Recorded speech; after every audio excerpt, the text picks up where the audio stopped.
Assalamualaikum warahmatullahi wabarakatuh. Perkenalkan, nama saya Akmal Sauda, NPM 22121041.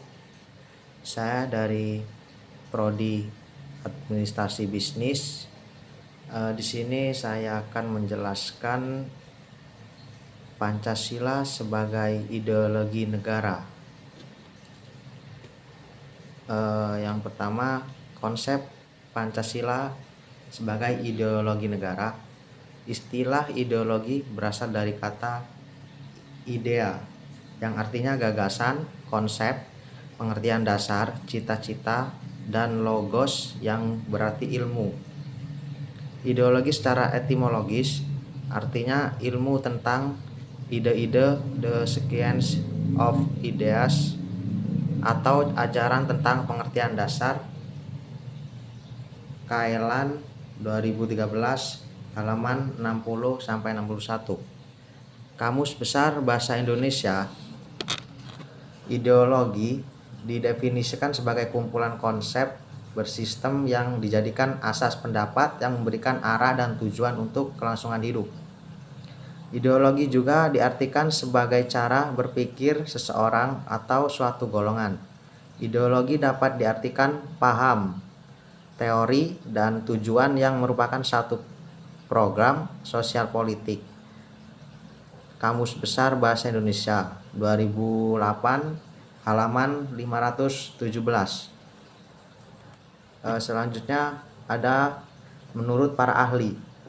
Sastra Prateja 2001 halaman 43. Ideologi adalah seperangkat gagasan, pemikiran yang berorientasi pada tindakan dan diorganisir menjadi suatu sistem yang teratur. Soeharjanto 1991 halaman 47. Ideologi adalah hasil refleksi manusia berkat kemampuannya menjaga jarak dengan dunia kehidupannya.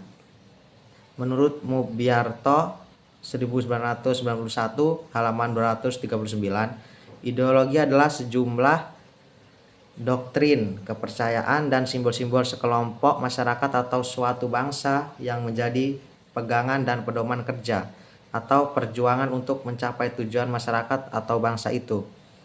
Menurut Paul Hirsch, ideologi sebagai relasi sosial. Terus menurut Alvin Goldner, ideologi sebagai proyek nasional. Terus yang terakhir menurut Seliger, ideologi sebagai sistem kepercayaan. Selanjutnya ada jenis ideologi dunia. Marxisme, Leninisme, suatu paham yang meletakkan ideologi dalam perspektif evolusi sejarah yang didasarkan pada dua prinsip. Yang pertama, penentu akhir dari perubahan sosial adalah perubahan dari cara produksi. Yang kedua, proses perubahan sosial bersifat dialektis. Terus liberalisme, suatu paham yang meletakkan ideologi dalam perspektif kebebasan individual. Artinya lebih mengutamakan hak-hak individu. Terus sosialisme, suatu paham yang meletakkan ideologi dalam perspektif kepentingan masyarakat. Artinya negara wajib menyejahterakan seluruh masyarakat atau yang dikenal dengan konsep welfare state. Terus yang terakhir kapitalisme, suatu paham yang memberi kebebasan kepada setiap individu untuk menguasai sistem perekonomian dengan kemampuan modal yang ia miliki. Terus selanjutnya ada beberapa karakteristik kebudayaan global. Yang pertama, berbagai bangsa dan kebudayaan menjadi lebih terbuka terhadap pengaruh timbal balik. Terus yang kedua, pengakuan akan identitas dan keanekaragaman masyarakat dalam berbagai kelompok dengan pluralisme etnis dan religius. Yang ketiga, masyarakat yang memiliki ideologi dan sistem nilai yang berbeda, bekerja sama dan bersaing sehingga tidak ada satupun ideologi yang dominan.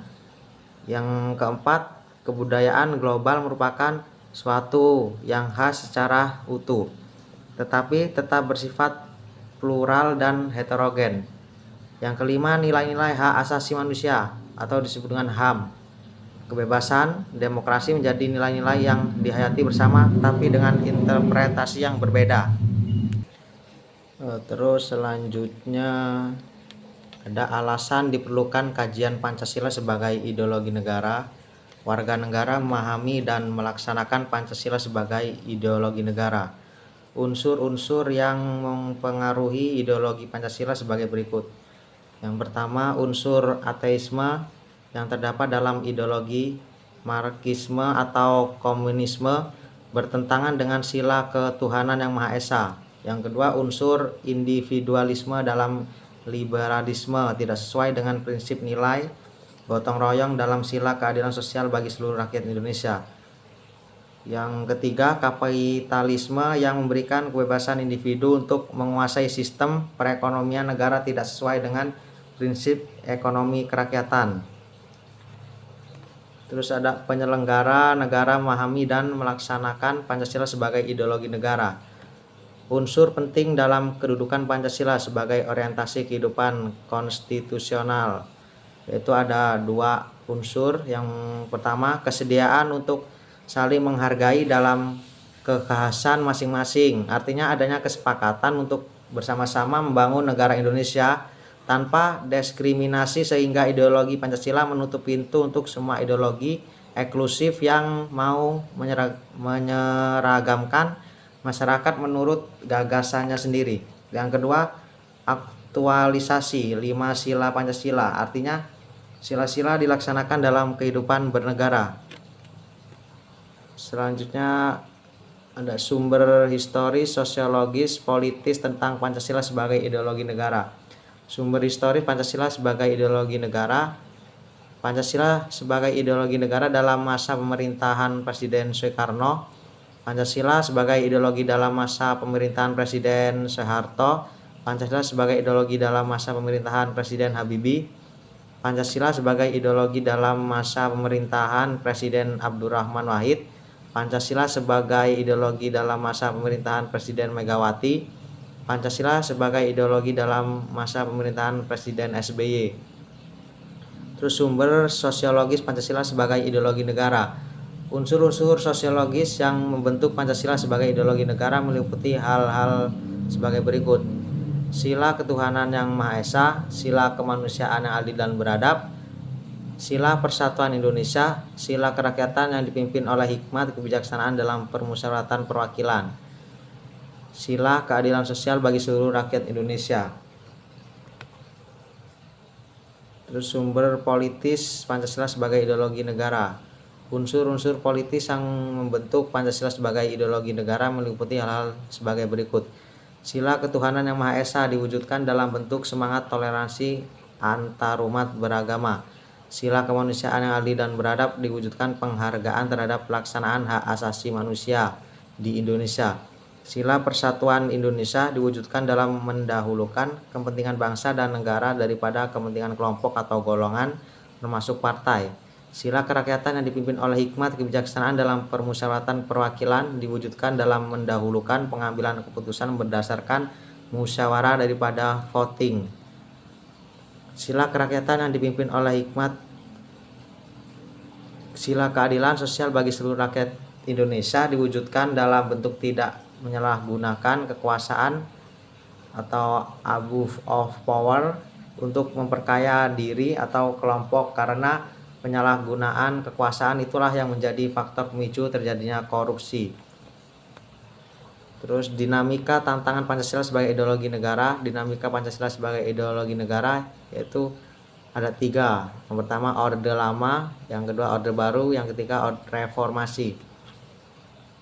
Terus tantangan terhadap Pancasila sebagai ideologi negara. Tantangan terhadap Pancasila sebagai ideologi negara meliputi faktor eksternal dan internal. Adapun faktor eksternal meliputi hal-hal berikut. Yang pertama, pertarungan ideologis antara negara-negara superpower. Yang kedua, menguatnya isu kebudayaan global yang ditandai dengan masuknya berbagai ideologi asing, meningkatnya kebutuhan dunia dan kemajuan teknologi.